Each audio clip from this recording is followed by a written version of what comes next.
അദ്വൈതയുടെ കണ്ണീരൊപ്പാൻ യൂസഫ് അലിയുടെ കാരുണ്യ സ്പർശം. ചികിത്സയ്ക്കായി 10 ലക്ഷം രൂപ കൈമാറി.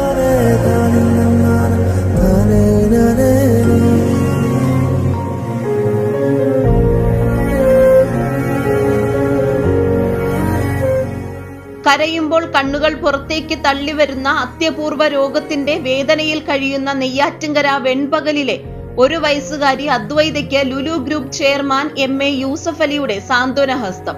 കുഞ്ഞിന്റെ അടിയന്തര ചികിത്സയ്ക്കായി 10 ലക്ഷം രൂപയുടെ ധനസഹായം അദ്ദേഹം കുടുംബത്തിന് കൈമാറി.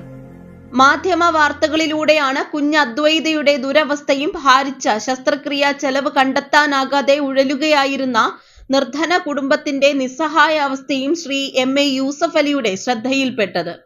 വാർത്ത കണ്ട് അടിയന്തരമായി ഇടപെട്ട അദ്ദേഹം കുഞ്ഞിന്റെ ചികിത്സയ്ക്ക് ആവശ്യമായ തുക ഉടൻ കൈമാറാൻ നിർദ്ദേശം നൽകുകയായിരുന്നു.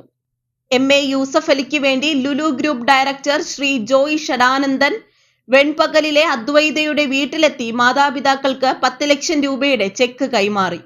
ഈ സുമനസ്സിന് നിറകണ്ണുകളോടെയാണ് അദ്വൈതയുടെ മാതാപിതാക്കൾ നന്ദി പറഞ്ഞത്. തങ്ങൾക്ക് താങ്ങാനാവാത്ത പ്രതിസന്ധിയിൽ ലഭിച്ച ഈ സഹായം ദൈവാനുഗ്രഹം പോലെയാണെന്ന് കുടുംബം പ്രതികരിച്ചു. Lulu group public relations manager Sooraj Ananthakrishnan, media coordinator M. Al Ameen എന്നിവരും ശ്രീ ജോയ് ഷഡാനന്ദനോടൊപ്പം ഉണ്ടായിരുന്നു. GTV news, Neyyattinkara.